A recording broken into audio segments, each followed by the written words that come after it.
Hello, Algebra 3. This is section 2.3 podcast, part 2. Just a couple of reminders. Hopefully you're having a great week coming off of spring break. I know every day that every day we're in class, we get closer and closer to that end towards summer. Some of you, the end of high school.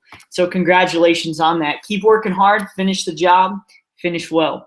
Hey, a couple things I want to mention to you, one of which, just with Six Flags, make sure all juniors and seniors need to make sure that you, first of all, text me if you're going to Six Flags, if you're planning on going.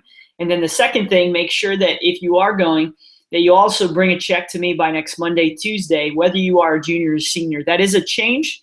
That is a little bit different. So just a reminder on that moving forward. Hey, also, before I get to the podcast, make sure that you check out the website, algebra3gac2.weebly.com. I am just basically using this second podcast as almost a support of what we would do on the first one. Some of you may need this one, while some of you may not, and so I completely understand either way.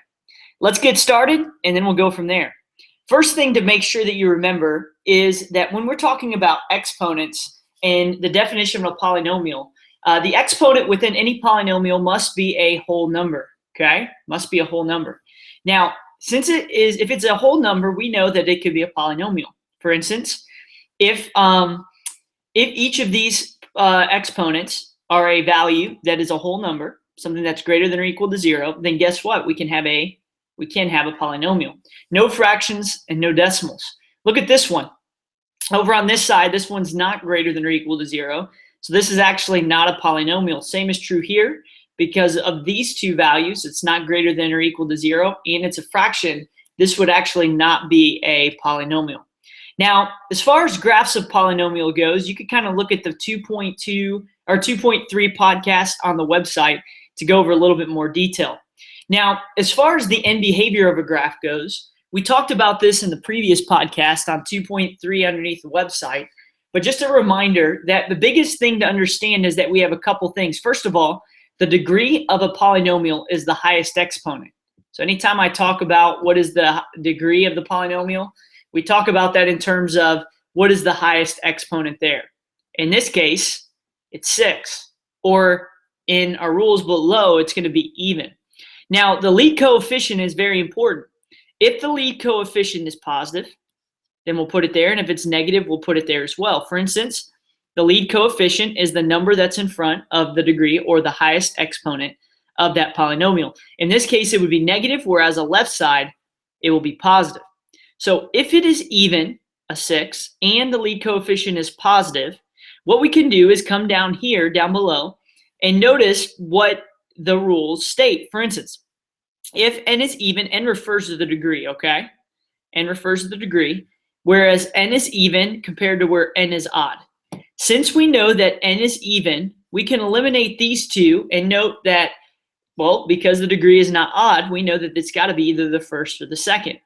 Now, remember that the a of n just stands for my lead coefficient, meaning if it's greater than 0, if it's positive, compared to if it is negative. Now, if it is positive, what we can do with that a of n is greater than 0, we note that this right here would be the actual lead coefficient and highest exponent, highest degree that we would use. So my end behavior of my graph of this polynomial, we don't know. Whatever happens in between there, we don't really know right now.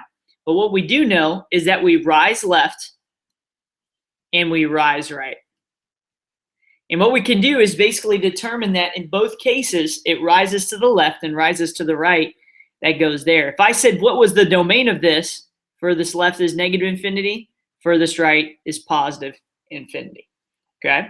So just kind of an idea there of what we're doing when we talk about the end behavior of graphs. If I asked you what the end behavior of a graph was, you use the rules that are on the bottom to be able to identify each one there, okay? All right, let's go to this next one. This next one is another one we can determine. The highest degree, highest exponent is 3. The lead coefficient, is it positive or negative? Yell it out in class. Very good. Just like Dora the Explorer, you're yelling out in class. I love it. So swipe or no swiping, we know the lead coefficient is positive. So if it is odd, the highest degree, remember n stands for that degree, if that is odd, we can eliminate these two on the left side. So now my next thing is a of n greater than 0 or positive, or is a of n less than 0 or negative, the lead coefficient that is. We know that it's positive, so in this case, we are going to rise to the right and fall to the left. Rise right, fall to the left. Take a look at this one on the other podcast if you needed another example, but that's what we're looking for when we talk about end behavior. Now, when we talk about zeros of a polynomial, remember zeros is the same as x-intercepts. So if I have a polynomial like this, anytime that it hits the x-axis here, here, here, and eventually over here, we know in all four of those instances, we call them zeros, or a lot of times you'll hear it as x-intercepts. So this is like its gangsta name, okay? Gangsta name there. So the zeros and x-intercepts are what we're looking for here. Well, anytime that I'm trying to find a zero of a polynomial, what I can do is set 0 equal to y. So that's really important. Finding a zero of a polynomial or finding an x-intercept, right? Same thing, just gangster names of each other. What we can do is set 0 equal to y, or f of x, and make it 0 equals x to the fourth minus 4x squared. Now, we've done this before, because what can we do to pull this out? Factoring. Factoring method, yep, you're exactly right. I hear it over there, Anjali. We could pull out an x squared. Now, if I pull out an x squared, what's left over is x squared minus 4. All right, so as I keep going, what I have is x squared, and I can factor out x squared minus 4 by doing the difference of two squares, right? Square root of both because of the minus in the middle. And we could do x plus 2 and x minus 2. Now, you've done that before. You've got that. You've done that. But in order to find where it hits the x-axis or where the zeros are, we're going to set all three of these equal to 0. X squared equals 0, x minus 2 equals 0, and x plus 2 equals 0. So if I were to solve for the top and square root both sides, we know x would be equal to 0. So basically, if I were to draw this, it would cross the x-axis at 0, one way or another. We don't know, but one way or another. Now, if I were to add 2 here, what would happen is x would be equal to 2, positive 2. So at 2, we know we're going to hit at that spot as well. And then finally, we're going to subtract 2, and we know at this spot, x would be equal to negative 2. So the three x-intercepts are x equals negative 2, positive 2, and 0. Okay? Now, if you ever hear the word multiplicity, it's just a fancy word that means that how many times is this repeated? Well, because this is to the second power, this would have a multiplicity of 2. We'll look at that in a little bit later down the road. Down here would only have 1 because there's only one of each of these, but this one would have a multiplicity of 2, whereas these ones would have 1. Okay? All right, check this next one out. We're going to go, yes, we'll finish with this last one. The other two you could figure out on the other podcast as well if you need to. And this one, 0 equals x to the third minus 4x squared minus 25x plus 100. Now, what could I do with this in order to find the zeros? Again, I plug 0 in for f of x or y equals 0. What could I do to factor this? Well, remember, there's only one way we could do this. It's actually to where we group these together, the first two and then the last two. Is there something that I can take out of these first two?